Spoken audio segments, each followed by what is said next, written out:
Hey, my friend, I hope your week is starting off right. So, we're doing this thing called Essays on Effectiveness, and last week was the first week on it, and it was over Donald Trump, and it was interesting.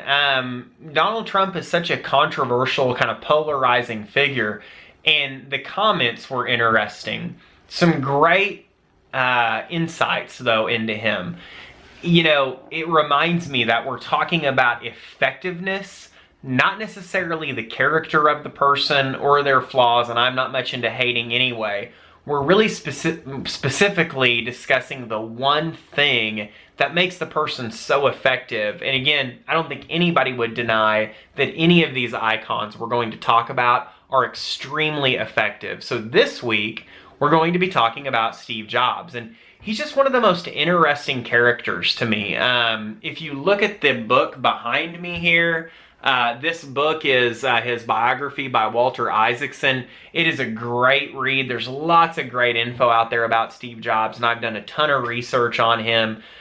Just very fascinated with the guy. So the thing that I have found through my research that I really feel makes him most effective, you may be surprised by, but in the end, I'm going to give you tools and strategy that will really allow you to apply what you learn from him to your own life, and it'll be very empowering. So stay tuned and we'll talk about it.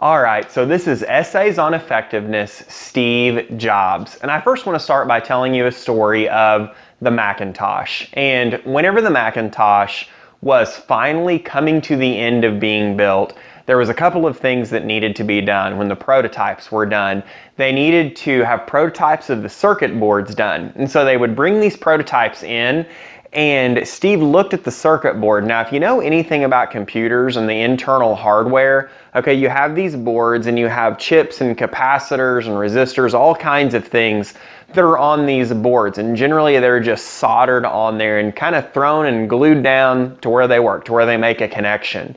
And that's the way it's always been done. And so these are brought in, and Steve looks at them and he's like, why is this not all in alignment? And they're like, what do you mean? He's like, they're not perpendicular, they're not evenly spaced apart. Everyone was like, who cares? Okay, everybody on the team was like, who cares?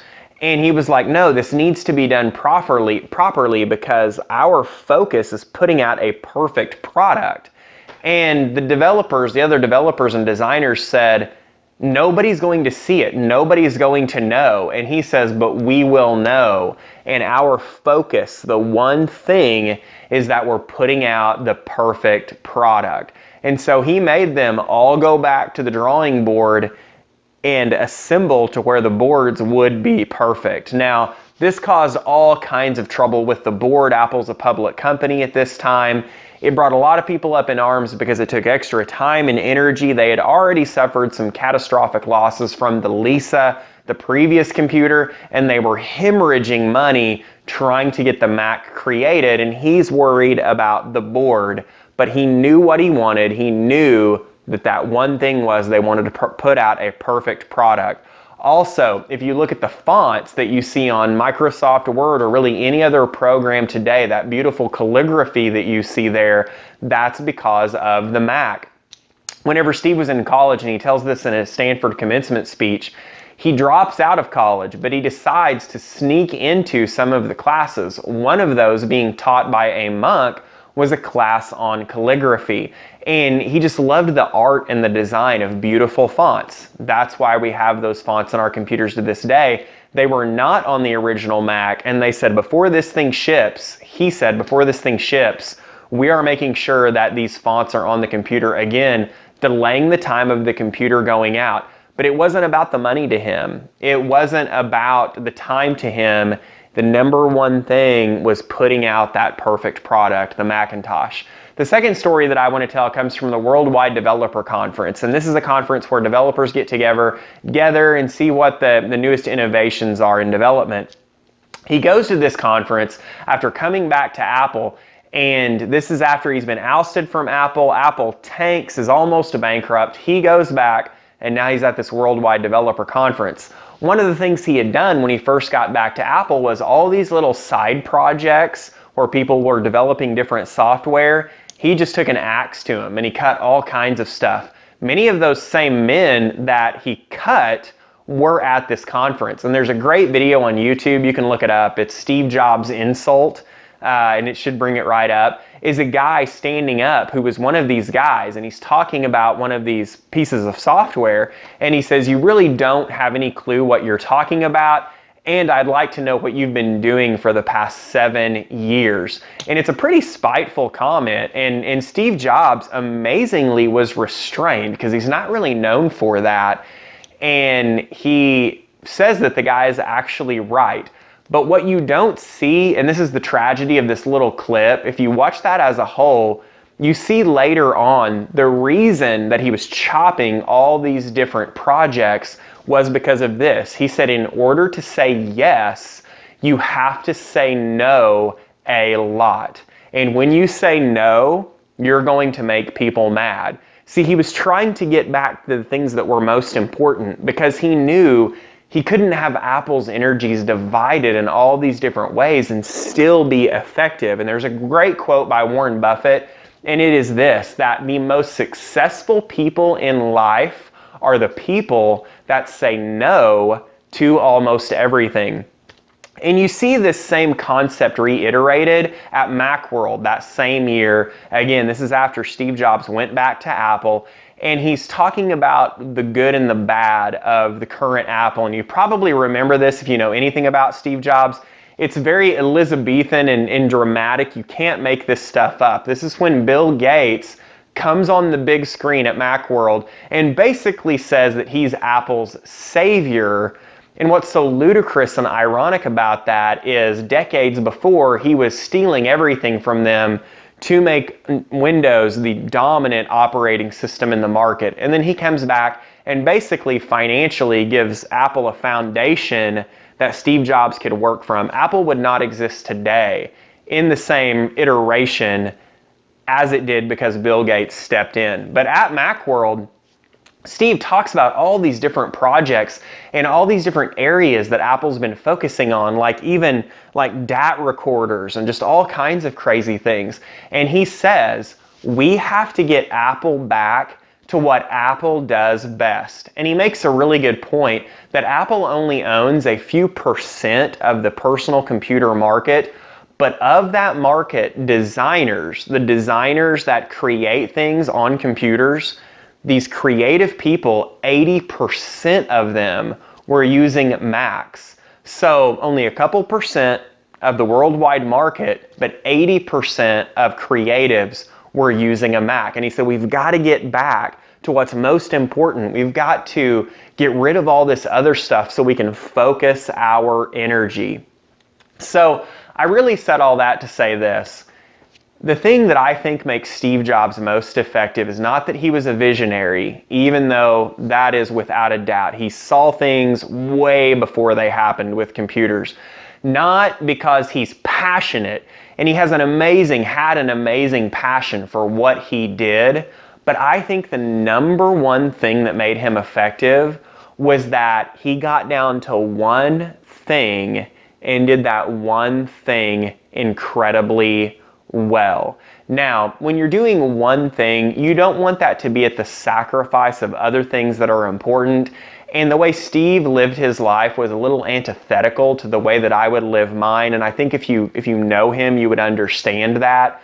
But this isn't a bashing session. I'm not into that. We're just looking at that thing that made him extremely effective. He was in a zone about making Apple a company that made the best products. And everything else, all the other areas of his life, they were tuned out. So you saw that in his own life, but then you also saw that in the microcosm of the company, that he pushed everything else the company was doing out, and he focused on very few things. And as you know, he brought Apple to the dominance it has today. And as a company, it's an incredible loss. And I watch with curiosity as to how things will continue. So myth number one, this is for your own life, is that you can have it all. Okay, aren't you glad you showed up for this positive visit? That's a myth that you can have it all at the same time. Now, I believe that human potential is limitless and we can do almost anything. We just can't do everything at the same time. So number one is to realize that you only have so much energy, we only have so much willpower, we only have so much time. And then myth number two is that you need to have a balanced life, that everything needs to be equal and balanced, that you do. And if something isn't, then you need to work hard to get that in balance. That became a big thing in the 90s, and it just does not make logical sense when you really try to apply it to regular life. You know, my relationship with my wife is going to be more important. I'm going to spend more time and energy on that than I am with my business. My relationship with God, that's going to be more important to me. I'm going to put more energy into it and time into it than I am into just associates. So we look at the things that are most important, and rather than saying everything has to be equal, we prioritize. So that really brings me to the 2 points, and if I'm able to serve, it's going to be through these 2 points. Number one, make a record of your past week. Just look at everything you did in the last week from the time you got up till the time you went to bed. What did you do? And make a record of it. Sunday through Saturday. You know, when did I eat? When did I watch TV? When was I working or going to school? What friends were I meeting with? What things were I doing there? And make that record. Just take about 15 minutes and to the best of your ability, write all that down. Then look at the areas of your life that are most important. And you can use the 7 F's of GAP. It's something that I use in order to categorize the areas of my life. It's faith, family, friends, fitness, finance, fulfilling career, and fun. Look at those areas and see where the gap is. Okay, look at your last week and see what you actually did, and then see what you say is most important and see where the gap is. And by that, you can determine how many hours last week you wasted on the things that were not that important. And once you do that, it's really simple. You divide that up by either 5 days, like Monday through Friday, or 7 days, and then you say, okay, I'm going to devote this many hours on Monday. So if you wasted 10 hours through that last week, you go back and you say, okay, I'm going to divide that by 5, Monday through Friday. That's 2 hours a day.